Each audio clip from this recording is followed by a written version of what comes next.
It is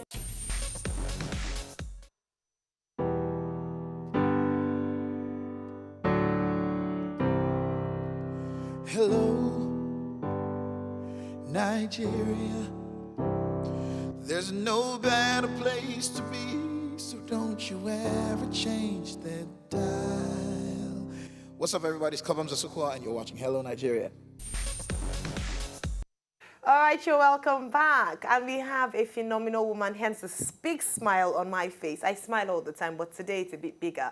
Now, she's a woman who's passionate about promoting child safety, particularly in our vehicles and I'm sure even in our surroundings, environment and community. Her name is Bolanle Edward, and she's the founder of Strap and Safe Child Foundation. You're welcome, Bolanle. Good afternoon. Thank you for joining us. Great to have you on the show. Thank you. I think you're doing a fantastic job, but the first time I heard about Strap and Safe Foundation, the first thing I thought of was, this is a very good area, but what inspired or what informed this? Did you have a personal incident that occurred that led to this? Yes, of course, something leads to the other that will burst something out of you.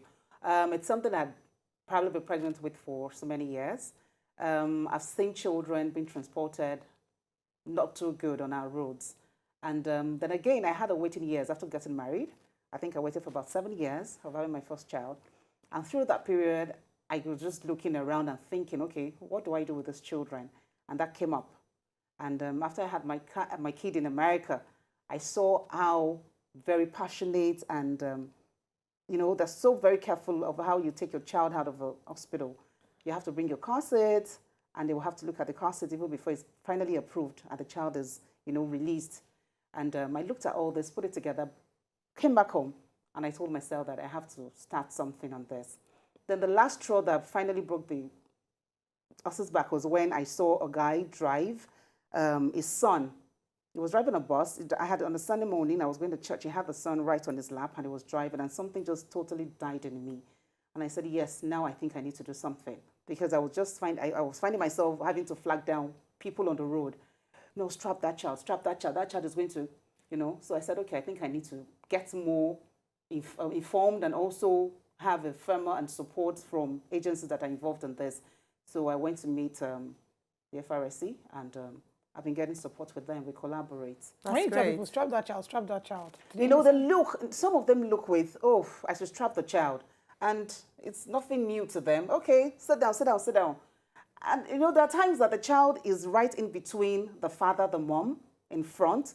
And, you know, children being who they are, they're very curious. And you can't really blame them. But it's wrong when a child would have to now stand in the car, or the windows are down, and the children are poking their heads out of the window, or they're just probably like a moving object. Because the child that is not restrained, we term it as a moving object. So when I see that, I'm like, can't you see that child is not properly restrained and all that? So some of them, they do adjust, and some of them just walk and say, what's your own business? This is what I've been doing for so long, so what's your business about it? Some women actually do breastfeed whilst driving as well. Wow. Yes, Oh, I mean, yes, we see some of these things you've mentioned as a norm, and for some people, it won't be strange for them to hear that there's anything wrong with it. Now, you talked about what birthed the passion of starting this foundation. Yeah. Now, you've touched on a little bit of what it's about, but tell us in very elaborate terms, what is the Strap and Safe Child Foundation all about? Okay, of course, the first thing that comes to your mind is when you hear strap. Yeah. That means you need to restrain yourself. Some people don't know actually. So what does strap? When you say strap, strap means you restrain yourself. So using the seat belt, or a car seat, or a booster seat. We usually have interventions whereby we show all the stages of, because we're intervening for children between the ages of 0 and 12 years, which means a child between that age bracket has got nothing to do without being restrained in the car or sitting in the front seat of the car. So we expect a child that is between that age range to either use the car seats between the age of 0 and 2 years of age. Then there's another one that is a front-sitting one that a child can use from about 2 to about 7. Then another one, which is called the booster seat, it boosts the child's stature so that you can now properly strap the car seat itself, the belt, over the child. And that happens between 0 and 12. And you can't sit in front of the car. But here in Nigeria, we see a lot of children who are under this age sitting on the front seat of the car. And It breaks my heart. And we've had incidents, lots of them I can't begin to mention right now, of children being tossed through the windshield. And they get maimed, some of them die, some they don't even get to find. The baby was tossed through the windshield sometime last year, and it was on an highway, and they never found the child. Wow. This is a fact. We knew it. I saw the story. I saw the person involved. So because it doesn't happen to you, people don't take it seriously until when it gets so close to them. Very true. All right. So far, you've started the Strap and Safe Child Foundation here in Nigeria. How would you say the response has been? Not so encouraging. I see that the norm here is to do the abnormality, what is not right, it has become the right thing to do. And when somebody is trying to put things right here, they look at you like you're doing things that we're not used to. I've heard a parent tell me before that safety is not our culture. And I'm wondering, so what is your culture? If your lifestyle doesn't have to do with safety, you are alive, you sleep, you wake up. You say, oh, thank God I'm safe today. You drive on the road, you don't get accidented, you're safe. But what do you do? What are the measures you put in place to make sure that you're still alive and the children that you're carrying is alive? So I see a lot of Nigerians, it's either they're negligent or they're just ignorant. The negligent, that I can't be bothered, I'm not used to it. They step out of the shores of Nigeria, they comply by the laws of the land. Over there, you dare not do it, you pay fines. But once you step into the country, it's business as usual. I like the fact that you mentioned the fact that you step out and you obey the laws of the land. Shouldn't the Nigerian government be doing more? Because at the end of the day, not one organization or individual can enforce this, because unfortunately the way human beings are, except it's put into law, except they're mandated to do it, whether it's good for them or not, they will not do it. So what is the child and the Strap and Safe Child Foundation doing to lobby the government to pass it into law and enforce it the way that they say, making helmets for cyclists compulsory, strapping for drivers compulsory, and people had to comply, even though it seemed like this is absolutely impossible. How is this going to ever work? It happened. In Delta State, how would you lobby? If you carry a child, if you're driving, in fact, that happened to my friend. Okay. She was driving and the baby was in the front seat. A grown-up child, like a 5-year-old child. Okay. And the road safety, the Federal Road Safety Commission stopped her. They will take you to their office. They will play a video for you to watch. A video to show that what you're doing is wrong. Good. Then they will do a psychology test for you to be sure that you're saying. okay. So how do we lobby? So the Delta State government have gotten it right. For instance, Lagos State is set to be a mega city, and yet we don't have things like this in place. How is your foundation working to lobby the government to put into law and enforce it? It was quite easy when I came on board, when we started the foundation. The sector commander there was quite very, it was very collaborative, but it's out of Lagos now. It came and it's something what he was very passionate about. And we started doing road shows. We're having sensitization on the radio and all of that. But right now where we are, last year Children's Day, we had a walk. We walked from the FRSC office in Ikeja to the House of Assembly in Alausa. And we took a communique to them. Children were with us. We took a communique to them, which was read by a child, to tell them their burden, that, hey, we need you people to put this child safety bill into a law. It's actually in our gazette, but it's not being implemented. This is 1 year on, and we're still where we are. It's still there. So that's, for my foundation, I really look forward to the day where it can become a law in this land. At least let's start with Lagos State. Yeah. It can become a law and people begin to take it seriously, because as it is now, it's like we're doing so much yet it's not showing. Exactly. A few people will hear you. 101% of the people are not listening. Now, it's important that you're here, and I like the fact that I said you did radio tours, because we hope that from this platform, the people who need to hear what you're saying would hear and take action, because it's very important. From the local council level, from we, the electorate who will vote for our members, if we ask them that if they don't include it in their campaign manifestos, we will not vote for them, or if we don't lobby our House of Assembly members, it will not happen. Very important. All right, so I want you to, before we let you go, educate our audience. What are the do's and don'ts when it comes to child safety? Okay, so much to do, but very simple.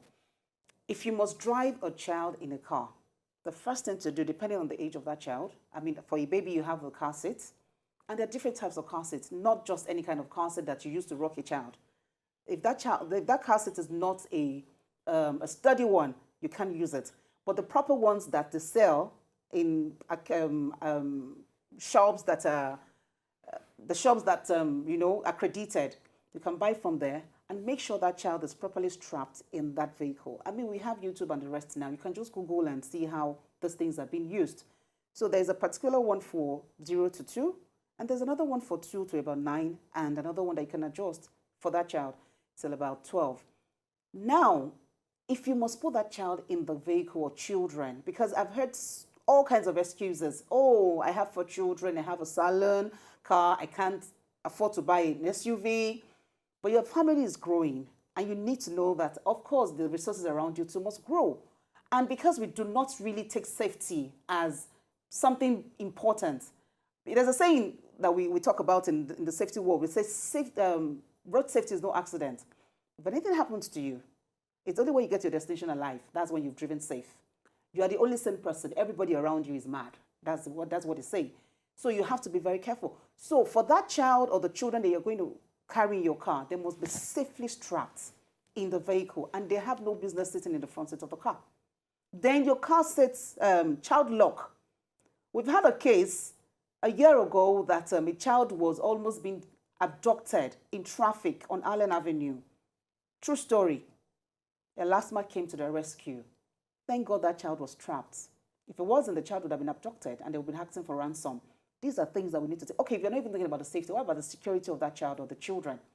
So these are things that we need to also consider. I like that you mentioned child lock. Can you expatiate The child, a little on the every child car lock? has got a child lock. Some people on don't the door. know this. Yes. On the door. So what does the child lock do? You lock, no, there's a knob there that says lock. So you should lock it once you have a child in the car. So which means the child can't open the car in motion. There are lots and lots of times that children open the car door on the motion. All the time. I see it happen. I'm like, shh, see, that child, But children be who they are. They're innocent, but they're vulnerable as well. So we can't afford to expose them to all these dangers on the road. As we're talking about car seats as well, we're also talking about pedestrian safety. Nigerian motorists don't give respect to road users. Absolutely none. We have the cyclists running children over, even adults as well. We have motorists running children over. You will have what they call the zebra cross. Are you a zebra? Are you a That's zebra? what they would That's ask. the question. Are you a zebra? You're not a zebra, so why should I stop for you? Yes. I've had a child being knocked down in front of Cadbury and Agidingbi because the child came from somewhere where everything works, and he thought that if he stands there and he walks, somebody will stop for him. They ran him down, or the vehicle ran him down. But thank God he didn't die. So we have cases like this. We have school buses who shouldn't be on the road. Yes. Let's talk about school buses, because we're looking at private vehicles. Let's talk about, we look at private vehicles, but we know that a number of Nigerians cannot even afford to buy a car.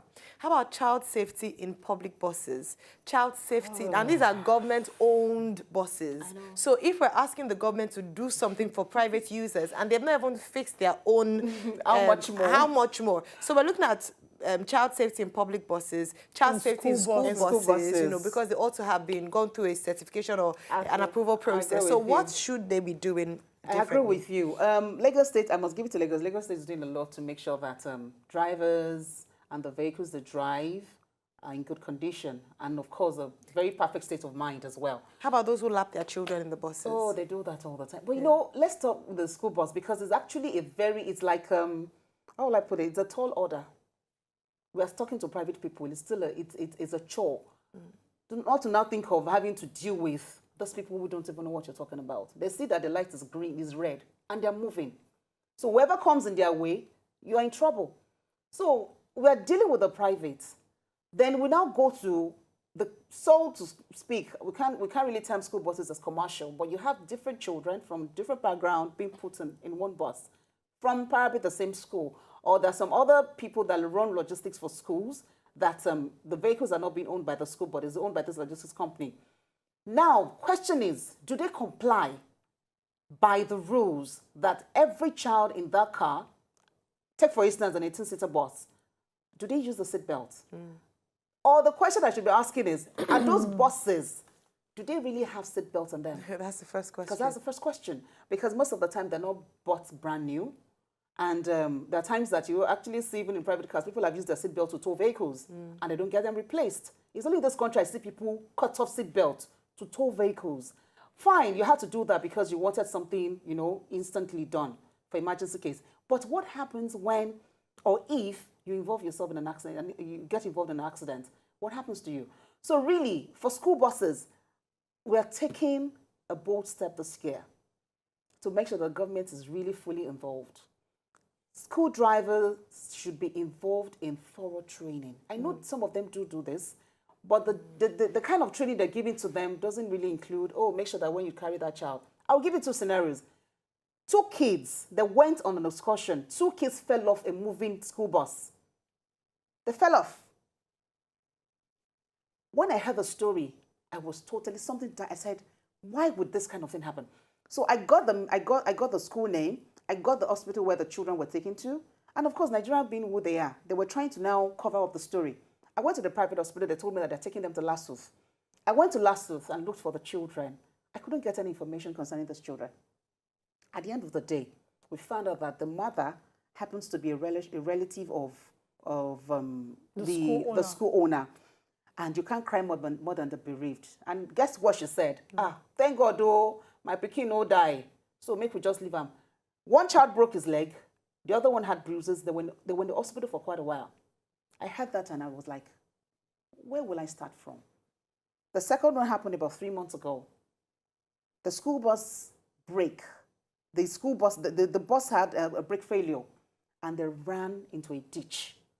Some children sustained injuries whilst one died. A child died on that, you know, and I tried to do something and I just couldn't I couldn't bring it to a conclusion. When things like this happen, and I'm wondering, I said, and we do have a government. We should have an agency who is in charge of this. Very true. And when there's arrest and you begin to pay for the kind of decision or the kind of things that you do, people will begin to take life more seriously. There are actually fines. Like if we look at the traffic laws of Lagos State, there are actually fines to there. all these things. But the thing is not just the existence of these laws, but the implementation, The implementation of the is where penalties we are. attached to the That's where we offences. are. But first of all, I think you cannot give what you do not have. Absolutely. As a parent, you cannot insist that your child be strapped to the seatbelt when you, as an adult, you do not believe in using the seatbelt. So I saw a video 2 days ago on social media. It was an advert for a transport company, you know, and the person behind the car wore his seatbelt. Guess what I saw in the comment section? In the comment section, tons of Nigerians commenting saying, "What is wrong with this one? Why is he using seatbelt?" Can you beat that? Using seatbelt at the back of the car. You were in Wow. You know, people thought and still think that you have to be either the driver or seated in the front seat for you to use the seatbelt. They don't understand that even while seated at the back seat of the car, you ought to use the seatbelt. So I think we also need to educate the adults to let them know that seatbelt is not just for front seat users and drivers. But no, some of them don't know. But the sounds of the comments I saw that they were insulting the guy that they were calling him Alasheju. Alasheju is a Yoruba word meaning someone who does I use the my most. belt when I'm seated at the back of the Exactly. I use my belt. So since we need to educate these people, are there facilities that people can resort to? Do you have It's online. articles, Traffic books? law, the traffic. If it's a problem or it's a chore for you to get the book, the physical book from the FRSC office or from the Lagos State Ministry of Transportation, you can Google this thing. Are you looking at It's all there. making a publication There's a section. out of this? There's a section. Oh, of course, I've been doing this. Okay. I have been doing this. There's a section there that says that if you're seated at the back, you should use a seatbelt. There's a And section yet that you talks don't about. follow. there's I a think section because that the talks about first child battle they safety. wanted to win was let's even get the people Let's in get the front. driver. strapped. Okay, but what happened after that?